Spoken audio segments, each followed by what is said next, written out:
तलबा व तालबात Farooq foundation online school के ज़रिए यकसा निसाब के मुताबिक तालीम हासिल करें। अगर हमारी वीडियोस पसंद आएँ तो चैनल को सब्सक्राइब करें और दोस्तों के साथ शेयर करें और बेल आइकन को लाजमी प्रेस करें ताकि आने वाली नई तालीमी वीडियोस आपको मिल सके।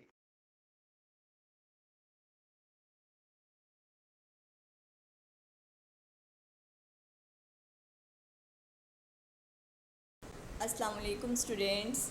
Here I am teach to physics class 10th. Students, if you listen and watch all these video lectures with full attentively, then hope so you will get excellent marks in the exams.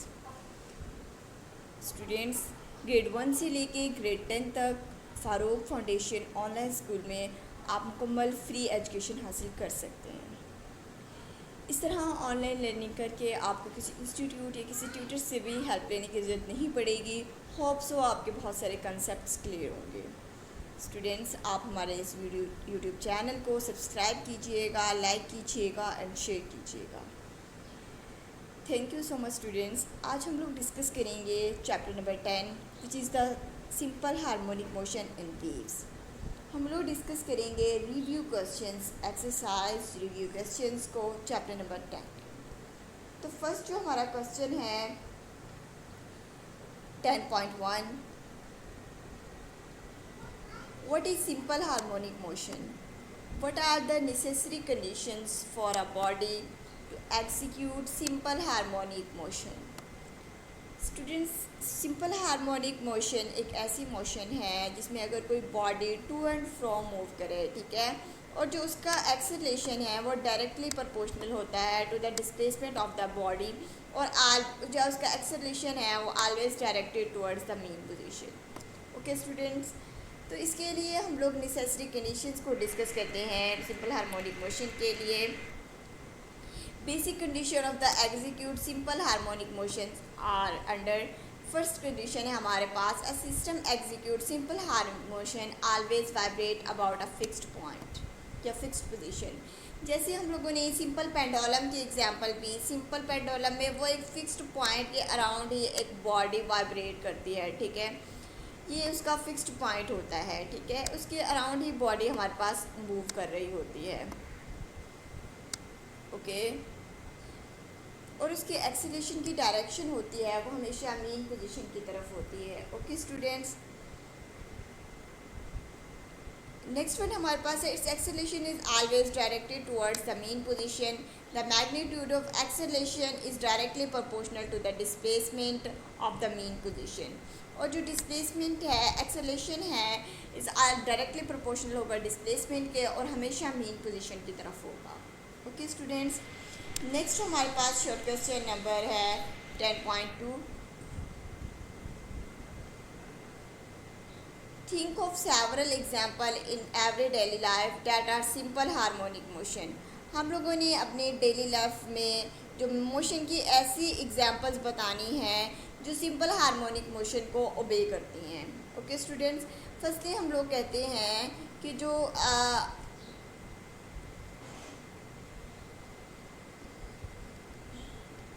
Students हम लोगों ने ball and bowl example थी वो discuss की, वो भी simple harmonic motion को ओबे करती थी।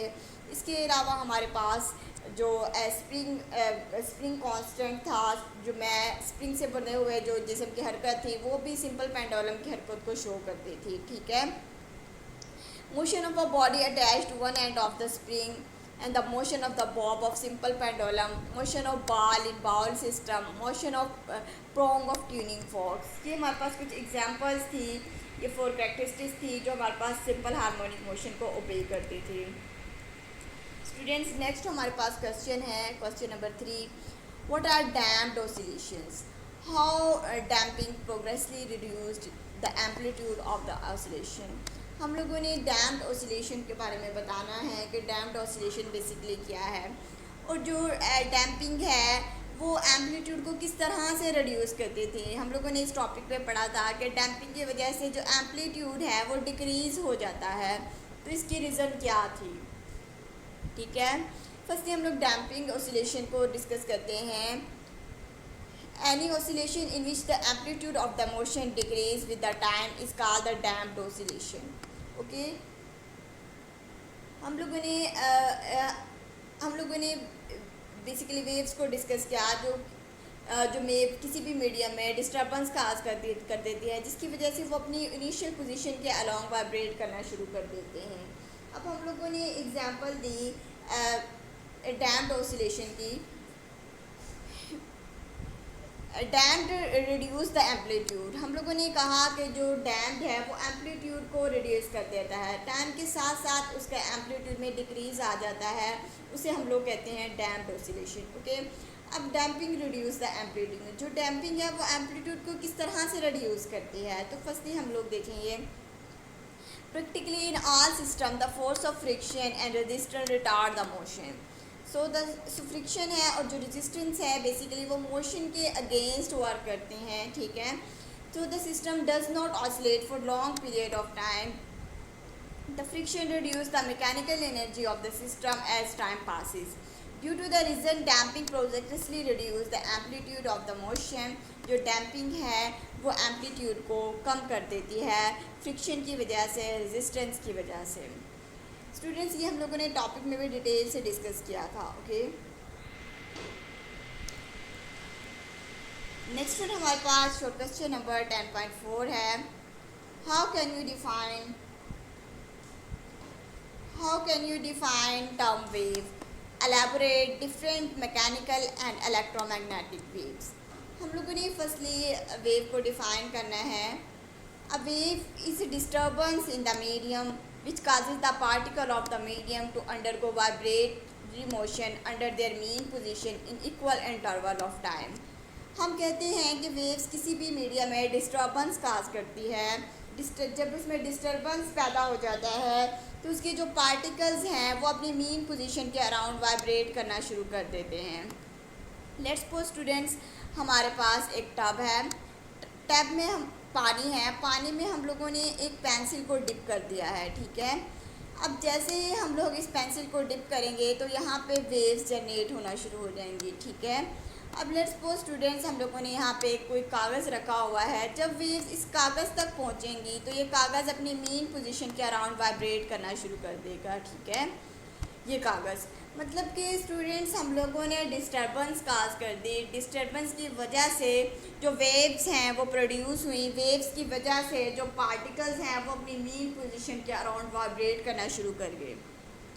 ओके स्टूडेंट्स, अब हमारे पास इनके एग्जांपल्स में हम लोगों ने ये डिस्कस किया हुआ।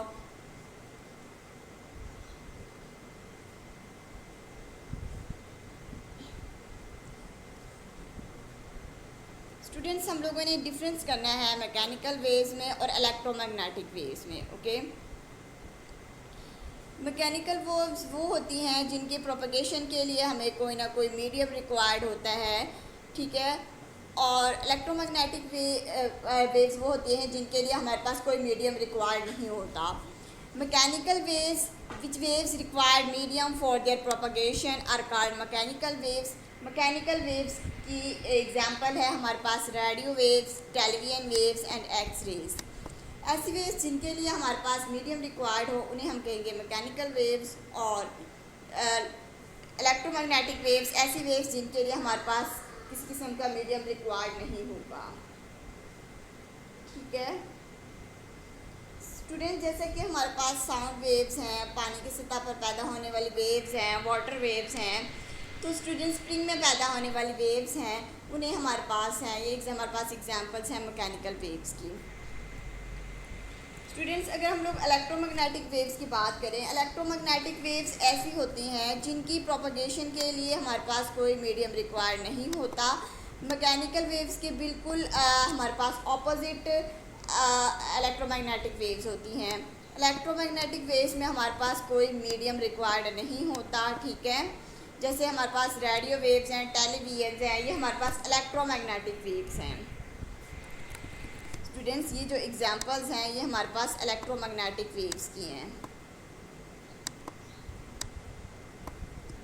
स्टूडेंट्स, नेक्स्ट हमारे पास शॉर्ट क्वेश्चन नंबर 5 है, distinguish between the longitudinal and transverse waves with suitable examples. हम लोगों ने लॉन्गिट्यूडनल वेव्स और ट्रांसवर्स वेव्स के दरमियान में डिफरेंस बताना है। ओके, तो फर्स्टली हम लोग यहाँ पे लॉन्गिट्यूडनल वेव्स को डिस्कस करते हैं, देन ट्रांसवर्स वेव्स को डिस्कस करेंगे। In longitudinal waves the particles of the medium moves back and forth along the direction of the propagation of waves. इनमें जो पार्टिकल्स हैं वो बैक एंड फोर्थ मूव करते हैं in the direction of propagation of waves. Longitudinal waves is made of a compression and rarefaction. Longitudinal waves में compression भी होता है और रेयरफेक्शन भी होता है।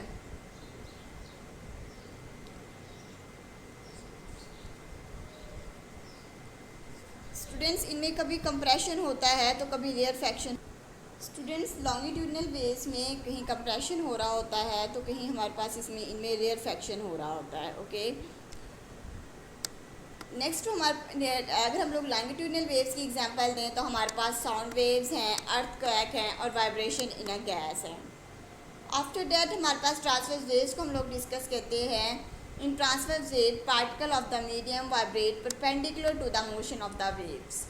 हम लोगों ने लॉन्गिट्यूडनल वेव्स में डिस्कस किया कि जो मीडियम के पार्टिकल्स हैं वो बैक एंड फ्रॉम मूव करते हैं, जबकि ट्रांसवर्स में वेव्स में हमारे पास परपेंडिकुलर मूव करते हैं। ओके स्टूडेंट्स, ये था इनका बेसिक डिफरेंस कि जो लॉन्गिट्यूडनल वेव्स होते हैं उनमें जो मीडियम के जो पार्टिकल्स होते हैं वो या तो मतलब कि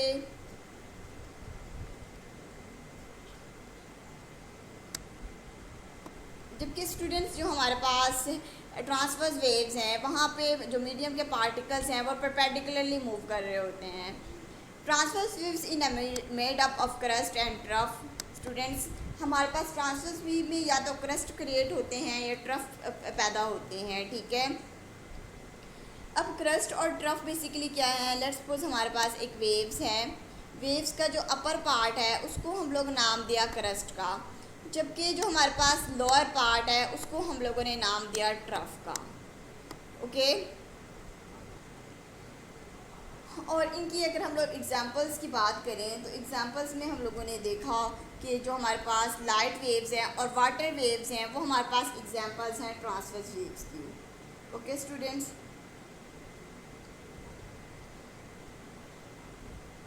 नेक्स्ट हमारे पास शॉर्ट क्वेश्चन नंबर 6 है। Draw a transverse wave with the amplitude of 2 cm and the wavelength of 4 cm. Label a crest and trough on the waves. हम लोगों को एक एम्पलीट्यूड बता दिया गया है और उसकी वेवलेंथ बता दी गई है। हम लोगों ने एक वेव्स को ड्रा करना है, देन हम लोगों ने बताना है कि इनमें क्रस्ट और ट्रफ्स की वैल्यूज़ को हम लोगों ने मेंशन करना है। Okay students, let's suppose students हम लोग देखते हैं कि हमारे पास हम लोगों ने एक वेव जनरेट की। ये हम लेट्स सपोज ये हमारे पास एक वेव है, ठीक है, जो हम लोगों ने जनरेट की है। हम लोगों ने इसके एम्पलीट्यूड और एम्पलीट्यूड कहते हैं मैक्सिमम डिस्प्लेसमेंट को। ठीक है, मैक्सिमम जो डिस्टेंस है उसे हम लोग कहते हैं एम्पलीट्यूड। तो स्टूडेंट्स, हम लोगों ने देखा जो हमारे पास ये डिस्प्लेसमेंट है और ये डिस्प्लेसमेंट है, ये इनका एम्पलीट्यूड है। मतलब एम्पलीट्यूड हम लोगों ने रखा 2 सेंटीमीटर, तो हम लोग यहाँ पे 2 सेंटीमीटर वेव के अंदर उसका एम्पलीट्यूड लिख देंगे। जबकि हमारे पास जो वेवलेंथ है वो 4 सेंटीमीटर है, हम लोगों ने उसकी वेवलेंथ को 4 सेंटीमीटर रखना है। वेवलेंथ को बेसिकली हम लोग डिफाइन करते हैं कि एक क्रस्ट से दूसरे क्रस्ट के दरमियान या फिर एक ट्रफ से दूसरे ट्रफ के दरमियान जो डिस्टेंस होता है उसे हम लोग कहते हैं वेवलेंथ। ओके, अब हम लोग क्रस्ट से भी ले सकते हैं या फिर ट्रफ से भी वेव देख सकते हैं। ओके, अगर हम लोग ऊपर वाले पोर्शन को कहते हैं क्रस्ट, अगर हम लोग यहाँ पे क्रस्ट को देखें तो ये हमारे पास यहाँ पे इतना वेवलेंथ आ गई 4 सेंटीमीटर इन दोनों क्रस्ट के दरमियान।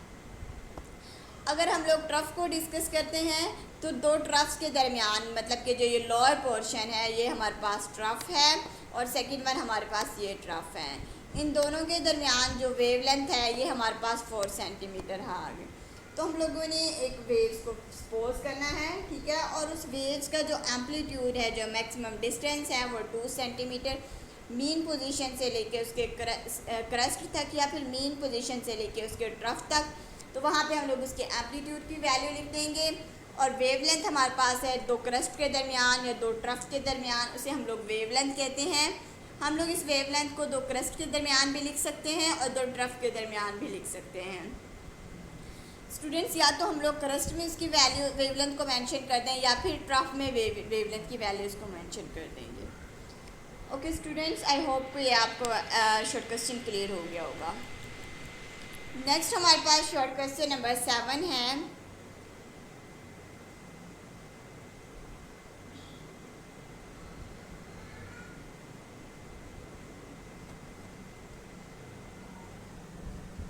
Draw a relation between speed, frequency and wavelength of a wave. Write a formula relating speed of a wave to its time period. तो स्टूडेंट्स हमारे पास जो नेक्स्ट है, write a formula of relating speed of a waves to its time period and wavelength. Okay, तो हम लोगों ने इसकी टाइम पीरियड, वेवलेंथ और स्पीड के दरमियान हम लोगों का जो रिलेशन पढ़ा था v is equal to F lambda. ठीक है, v हमारे पास वेलोसिटी है, f हमारे पास फ्रीक्वेंसी है और लैम्डा हमारे पास वेवलेंथ है। स्टूडेंट्स, इस रिलेशन के थ्रू हम लोग वेलोसिटी को, फ्रीक्वेंसी को एक्सप्लेन कर सकते हैं। ओके स्टूडेंट्स, नेक्स्ट हमारे पास शॉर्ट क्वेश्चन नंबर 8 है। What are the main energy transfer about the transfer of matter, justify the statement in the help of experiment.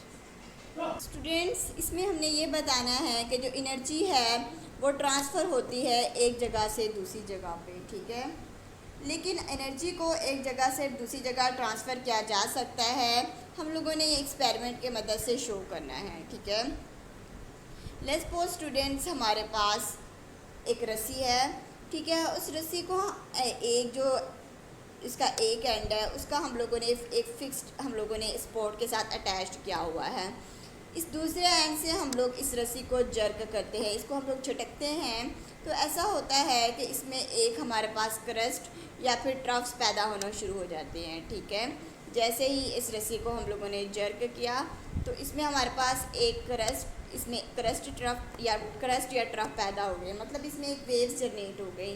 अब स्टूडेंट, जब वेव्स जनरेट हो गई तो ये यहाँ से मूव करते हुए दूसरे हिस्से में मुंतकिल हो जाएगी। ठीक है, तो इस तरह से हम लोग कह सकते हैं कि जो हम लोगों ने अपनी एनर्जी डोरी के दूसरे हिस्से तक मुंतकिल हुई। ठीक है, जब ये पार्टिकल्स हैं, जब एक जगह से दूसरी जगह पे मतलब जो फोर्सेस हैं उन पर अप्लाई करते हैं, तो इस तरह से जो वेव्स है, जो मीडियम में एक एनर्जी है, एक हिस्से से दूसरे हिस्से में मुंतकिल हो जाती है। जबकि जो स्टूडेंट्स मैटर्स हैं वो जबकि जो मैटर है वो ट्रांसफ़र नहीं होती। ओके, नेक्स्ट स्टूडेंट्स हमारे पास शॉर्ट क्वेश्चन नंबर 9 है, 10.9। Explain the following properties of the waves with reference to the ripple tank experiment with the help of reflection, refraction and diffraction. Students, हम लोगों ने ripple tank, हमारा last question था, हम लोगों ने इसमें रिफ्लेक्शन को, रेफ्रैक्शन को और डायफ्रैक्शन को डिटेल से एक्सप्लेन किया था, लेकिन फिर भी हम लोग जस्ट इनको डिफ़ाइन करते हैं। स्टूडेंट्स, रिफ्लेक्शन वो है जब वेव्स एक मीडियम से दूसरे मीडियम की सतह से टकराती हैं तो वो वेव्स अपने पहले मीडियम में वापस जाती है। लेट्स सपोज एक वेव्स है, एक मीडियम है हमारे पास ये, और वो एक मीडियम से दूसरे मीडियम में हमारे पास एंटर होती है और आफ्टर दैट वो वापस उसी मीडियम में आ जाती है, जिसमें हमारे पास एंगल ऑफ इंसिडेंट है और एंगल ऑफ रिफ्रैक्शन है, वो दोनों आपस में इक्वल होते हैं, तो हम लोग उसे कहते हैं रिफ्लेक्शन। देन रेयरफैक्शन को अगर हम लोग देखें, रेयरफैक्शन है जब वेव्स एक मीडियम से किसी दूसरे मीडियम में दाखिल होती हैं तो वो हरकत की सिमत को तब्दील कर लेती है, जिसे हम लोगों ने रेयरफैक्शन कहा। जो वेव्स की रिफ्रैक्शन है वो डिपेंड करती है उसकी स्पीड पर। ठीक है, उसकी वेवलेंथ पर डिपेंड करती है। ओके स्टूडेंट्स, अगर हमारे पास ज़्यादा गहरे वाले पानी से कम गहरे वाले पानी की जानिब जाएंगे तो उसकी स्पीड कम हो जाएगी। इसी तरीके से अगर वेवलेंथ ज़्यादा गहरे वाले पानी से कम गहरे वाले पानी के हिस्से की तरफ आएंगे तो उसकी वेवलेंथ है वो भी डिक्रीज़ कर जाती है। नेक्स्ट हमारे पास है डायफ्रैक्शन। डायफ्रैक्शन में हमें शो करता है कि जो वेव्स हैं उनका किसी बारीक किनारों के गिर्द मुड़ जाना, उसे हम लोगों ने नाम दिया डायफ्रैक्शन। लेट्स सपोज स्टूडेंट्स, हमारे पास दो स्लिट है, एक हमारे पास ये स्लिट है, सेकंड वन हमारे पास एक ये स्लिट है। यहाँ पे कुछ वेव्स हम लोगों ने शो की हुई हैं ये। ठीक है, जब ये वेव्स ये हमारे पास इस स्लिट से पास करती हैं तो ये वेव्स इनके जो कॉर्नर्स हैं उन साइड से डायफ्रैक्ट हो जाती हैं, ठीक है। मतलब ये सेमी सर्कल में हमारे पास कॉन्सेंट्रिक सर्कल बनाते हैं, ये हमारे पास एक पैटर्न शो होता है। मतलब वेव्स का जो हम लोगों ने स्लिट्स रखी, मतलब रुकावटें रखी, वेव्स का रुकावटों के बारीक किनारों के गिर्द मुड़ जाना या फैल जाना, इसे हम लोगों ने नाम दिया डायफ्रैक्शन का। ओके स्टूडेंट्स, नेक्स्ट हमारे पास शॉर्ट क्वेश्चन नंबर 10 है। 10.10 does increase the frequency of a waves also increase its wavelength? If not, how are these quantities are related? Students, हम लोगों ने ये बताना है कि अगर फ्रीक्वेंसी को इंक्रीज़ करते हैं, फ्रीक्वेंसी को बढ़ाते हैं तो इसकी वेवलेंथ है वो भी बढ़ जाती है, ठीक है। अगर ऐसा नहीं है तो हम लोगों ने ये कैसे एक दूसरे से आपस में रिलेट करना है। स्टूडेंट्स, हम लोगों ने डिस्कस किया कि जो वेव्स की फ्रीक्वेंसी बढ़ने थे उसकी वेवलेंथ में इजाफा नहीं होता। वेव्स की फ्रीक्वेंसी बढ़ने से उसकी जो वेवलेंथ है कम हो जाती है, फ्रीक्वेंसी के बढ़ने से उसकी वेवलेंथ कम हो जाती है। हम लोगों ने रिलेशन पढ़ा v = f लैम्डा, ठीक है। अगर हम लोग यहाँ से लैम्डा को कैलकुलेट करें तो लैम्डा हमारे पास आ जाएगा v/f, ठीक है।